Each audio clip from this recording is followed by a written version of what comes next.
တကူလုံးရွှေချထားပေမဲ့ဂွမ်းနီရဲ့ဖက်ရှင်ကြီးကြောင့်ဝေဖန်ခံရတဲ့ဖွေဖွေပရိသတ်များလုံးမင်္ဂလာပါရှင်ဆယ်လီ7မီဒီယာကနေပြန်လည်ကြိုဆိုလိုက်ပါတယ်အကယ်ဒမီများရှင်တရုတ်ဆောင်မင်းသမီးဖွေဖွေကတော့အများနဲ့မတူတမှုထူးကြတဲ့ပုံစံတွေကိုချပြလာခဲ့ပါတယ်ဒါပေမဲ့လည်းပြင်းလုံးပြီးဖော်ခင်ချုံသွားတဲ့ပုံစံတွေကြောင့်ချီးကျူးမှုများရှိပဲဝေဖန်မှုတွေကိုခံနေရတာဖြစ်ပါတယ်တရုတ်ဆောင်မင်းသမီးဖွေဖွေဟာဆိုရင်တော့နိုင်ငံကျော်ထိပ်တန်းမင်းသမီးဝင်းမုံရွှေနဲ့ညီမတော်ဆက်တာဖြစ်ပါတယ်နှစ်ယောက်စလုံးကအနုပညာလောကရဲ့ထိပ်တန်းတွေဖြစ်ကြသလိုအပြိုင်ဆိုင်ပြင်းထန်ခဲ့ကြတာဖြစ်ပါတယ်။ဒီကနေ့တလောကတော့မင်းသမီးဝင်းမွန်ရွှေကရွှေဆိုင်ကြော်ညာကြီးမှာတကယ်ကိုခမ်းနားလှပတဲ့ပုံလေးတွေနဲ့အတူကြော်ညာရိုက်ကူးခဲ့တာဖြစ်ပါတယ်။သူမကိုယ်တိုင်ကပြခဲ့ပြီးတော့အမိုက်စားပုံစံလေးနဲ့အတူတကယ်လှပနေခဲ့ရကြောင်းအားလုံးရဲ့ကြည်ကျူးမှုတွေကိုလည်းရရှိခဲ့ပါတယ်။ရွှေဆိုင်ကြောင်ညာဆိုတာကလက်ဝတ်ရတနာတွေကိုပုံမပေါ်လင်ထင်ရှားစေအောင်မင်းသမီးတွေရဲ့အလှတွေနဲ့တေချာစွာကြောင်ညာမှလူကြိုက်များတာဖြစ်ပါတယ်။အခုလက်ရှိဖွေးဖွေးကတော့ဘလို့ပုံစံမှမသိတဲ့ပုံစံကြီးနဲ့ရွှေဆိုင်ကြောင်ညာကိုရိုက်ကူးခဲ့တဲ့အတွက်ဝေဖန်ခံရတာဖြစ်ပါတယ်။မသိရင်တော့ဖြူဖြူကျော်သိန်းစတိုင်လိုနိုင်ငံခြားစတိုင်လိုနဲ့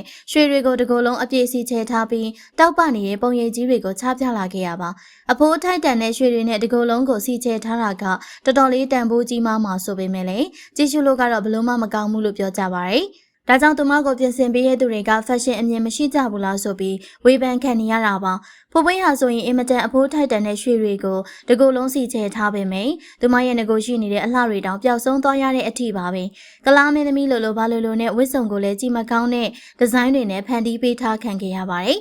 တကုံလုံးလူမမြင်ရတဲ့အထိရွှေတွေအပြည့်ဖုံးလွှမ်းပြီးတော့ဝစ်စုံကြီးထုတ်လုပ်ထားပေမဲ့လည်းဘယ်နေရာမှထင်သာမြင်သာမရှိပဲရွှေတွေကဒီတိုင်းပုံထားတဲ့လို့ကိုထင်ရတဲ့အထိပါပဲ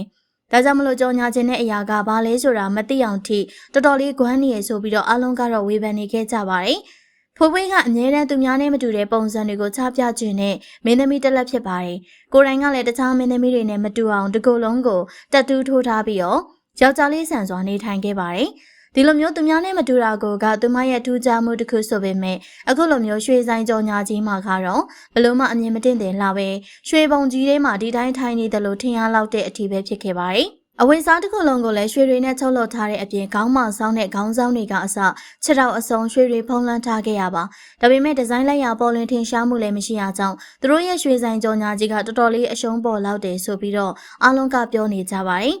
ဖိုးပွေးလိုမျိုးထိတ်တန်းမင်းသမီးတယောက်အနေနဲ့ကြော်ညာတွေရိုက်ကူးမယ်ဆိုရင်အသေးစိတ်ကစာသေးချပြင်ဆင်ပြီးတော့အများနဲ့မတူအောင်ရိုက်ကူးသင့်ပါတယ်။အခုကတော့ကြော်ညာရိုက်ရပြီးရောဆိုပြီးရွှေအင်ကြီးကိုကောက်ဆွတ်ပြီးအထာကျတယ်လို့ဘာလို့နဲ့ဒီအတိုင်းဖြစ်တယ်လို့ရိုက်ကူးထားခဲ့ရကိုတွေ့မြင်ရပါတယ်။ဒါကြောင့်မလို့ဝင်းမွန်ရွှေရဲ့ကြော်ညာနဲ့နှိုင်းယှဉ်ပြီးတော့ဝေဖန်မှုတွေပြင်းထန်နေခဲ့ရပါ။ငကိုကလေးကညီမနှစ်ယောက်ရဲ့ပြိုင်ဆိုင်မှုပြင်းထန်နေတဲ့အချိန်မှာအခုလိုတိတာကွဲပြားမှုတွေကိုတွေ့မြင်လာခဲ့ရပါတယ်။တကုံလုံးရွှေချထားပေမဲ့ဘလို့မှကြည့်ရှုလို့အဆင်မပြေလာတဲ့ဖွေးဖွေးရဲ့ကြော်ညာတွေပေါ်မှာထင်မြင်ချက်လေးတွေရှိရင်လည်းပြောသွားခဲ့ပါအောင်ရှင်။အဆုံးထိကြည့်ရှုပေးရတဲ့အတွက်အားလုံးကိုကျေးဇူးတင်ပါတယ်ရှင်။